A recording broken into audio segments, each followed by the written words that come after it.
And up next is a presentation from Gabrielle and Candice on maintaining social connection through augmentative alternative communication, AAC systems.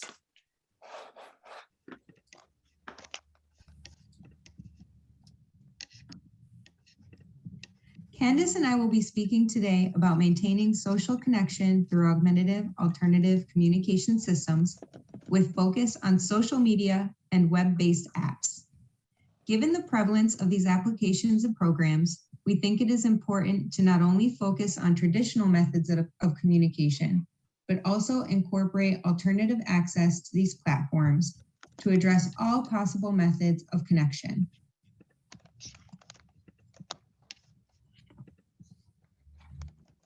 Communication is changing.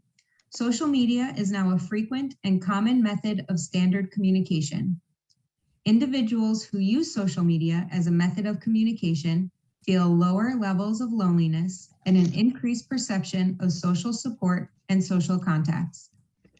Technology can enhance social inclusion through an increased perception of connection to others, to ourselves through our visual personal history, and our own particular interests. Social media is now a common source of information and current events, allowing for users to research topics of interest, initiate conversations, and share opinions. Finally, social media allows for distant communication with family, friends, caregivers, and support teams. We can expand our traditional means of connection and communication through use of social media, web conferencing, messaging, and gaming. Our goal is to provide access despite disease progression. When a person first begins to use an AAC device, he may be able to access the device by touch, typing, using a mouse, or some other external control. As his condition progresses, he may require a combination of access methods. For example, eye gaze with switch access, a combination of touch and eye gaze, or using a head mouse with a bite switch. Finally, he may require access to his AAC device with only eye gaze. We don't want our clients to lose access to an app or program, or experience more difficult navigation just because their method of access has changed. This is an overview of some of the web-based applications requested by users.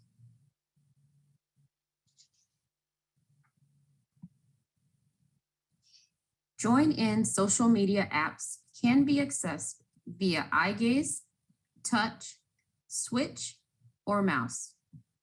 Options include ability to enlarge font, create high contrast page sets, increase volume, and easy access buttons, and increase page set complexity considering user comfort level.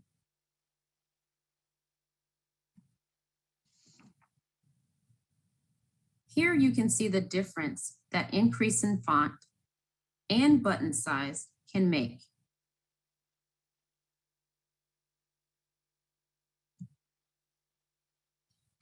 Example of a high contrast Facebook page with large text and easy access navigation menu. Scanning function can be programmed to allow audio feedback for the visually impaired.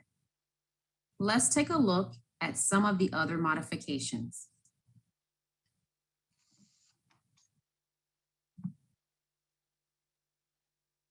Example of a Zoom page with auto read compatibility for the visually impaired, camera access, sound controls, and the easily accessible navigation menu for Facebook.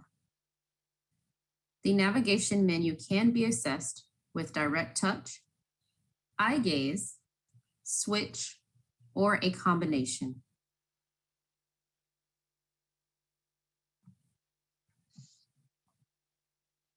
The speak function in join-in apps will link to the keyboard for text-to-speech communication for increased success.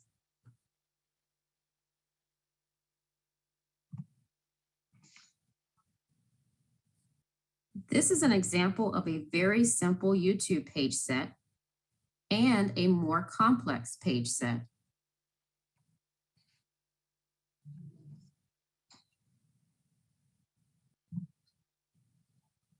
Now let's take a look at a computer control. This will give you the ability to access the Windows desktop and internet features independently. You will see a circle that identifies where I am looking. If I look at the location bar and then quickly look at the sun, this will allow a radial menu to pop up to give me access to all the features you may use on a mouse. I'm going to select the keyboard to type in my favorite website. As I type, a list of options will appear, and I can gaze at one of those options and make my selection using the single click button. When the website opens, I can then choose from many options by again using my single click feature and the scroll feature to scroll up or down on the current page.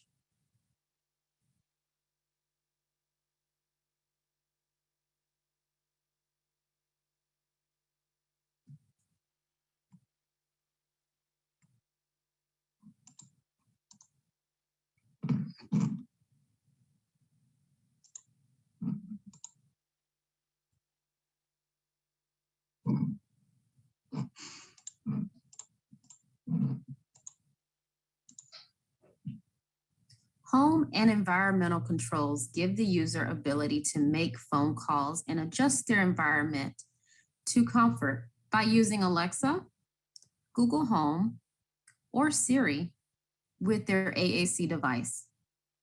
This also allows for easy access to information such as weather, news, and the environment and entertainment.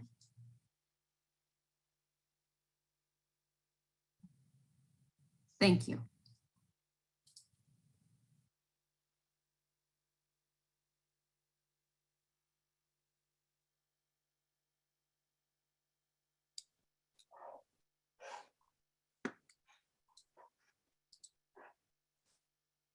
Thank you. If everyone can please put their questions in the Q&A down at the bottom right.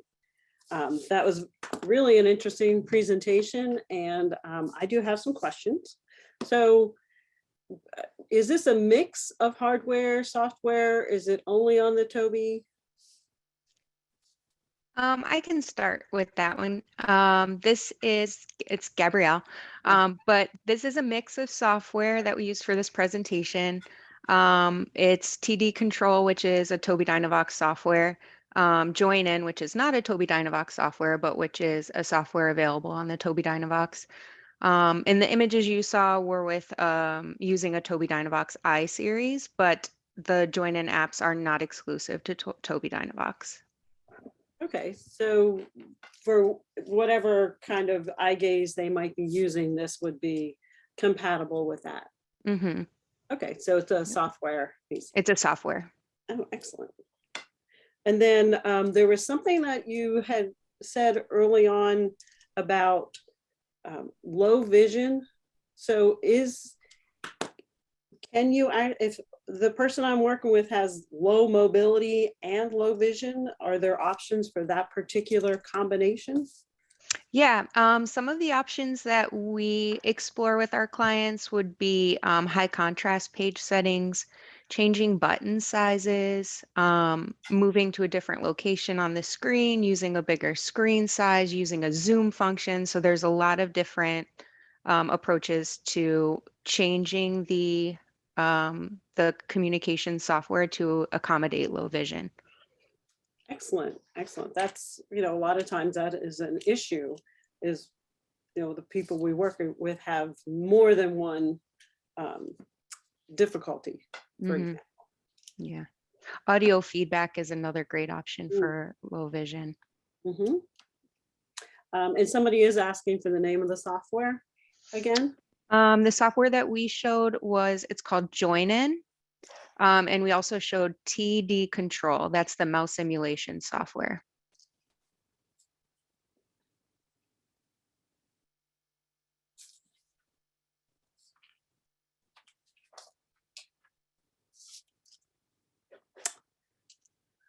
I am looking for questions in the chat and the question and answer area.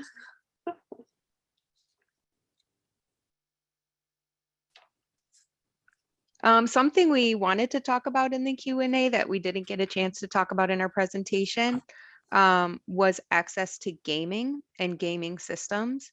So gaming, especially in the younger population, it's a way of social connection and social interaction, and using either switch access or eye gaze or touchscreen, there's different software platforms available to allow for gaming and chat during gaming. So for example, in the join-in applications, there's Twitch, which is streaming. So you can comment on other people's gaming, streaming, and strategies. And then there's also through on our website, the Tobii Dynavox website, it recommends games that are available through the Windows Store that work really well and are compatible with eye gaze access or alternative access. It doesn't need to be eye gaze, so that if that's something that was important to someone for social interaction before their diagnosis, they're able to continue that throughout their disease progression. Okay, so if they get used to this software, they can use the same software if they have a different access, not the eye gaze. Exactly. Yeah. That's Switch, fair. eye gaze, touchscreen. Yeah. And then if they have to transition, they're already familiar with it. And excellent. That's always, as we've heard from the other presentations, the progression and meeting the needs of where the person is always very important. Yeah. Something I'll keep talking if there's no questions.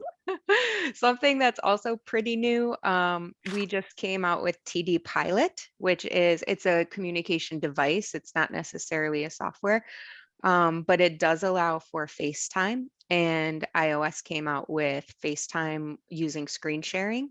So a person with ALS that might rely on either writing or using a communication device for communication can connect with their loved one through FaceTime and then share their screen to either write on the like a whiteboard or share their screen to use their text to speech or a keyboard. So it really offers multiple access methods to communicate while using FaceTime, so you get that face-to-face interaction as well.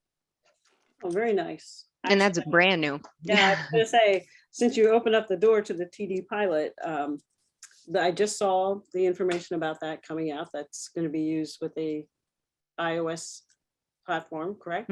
Yep, that's Yeah. correct. And do you happen to know, has that been covered by insurance yet for anyone? I believe, Candice, correct me if I'm wrong, but it's in the process of being covered by Medicare and Medicaid, and then certain insurance companies already do cover it. Yes, that's correct. All right, so that's the newest thing coming out. What Yes. about on the horizon? What do you see? What's next? What's coming down the pike? Oh, I wish we knew. Yeah, I know a lot of people are very excited about the TD Pilot. You know, eye gaze for iOS has been, I've been asked for years. So that's very exciting. Yeah. And is that a standalone or you get the device total? It does come as a package. Okay. And so you would get the iPad Pro along with the case that goes around it for the eye tracking. Okay.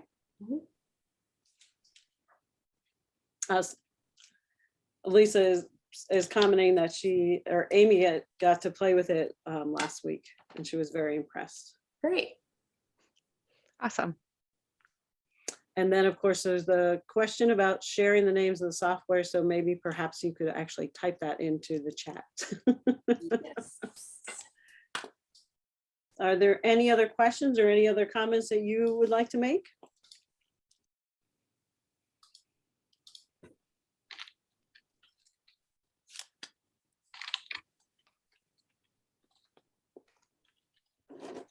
All right, if not, we're going to go ahead and say thank you very much. I think it's really exciting. I think it's interesting to see the work that's being done, and we're looking forward to seeing more. Thank you so much. Thank you for having us. Thank you. Thank you.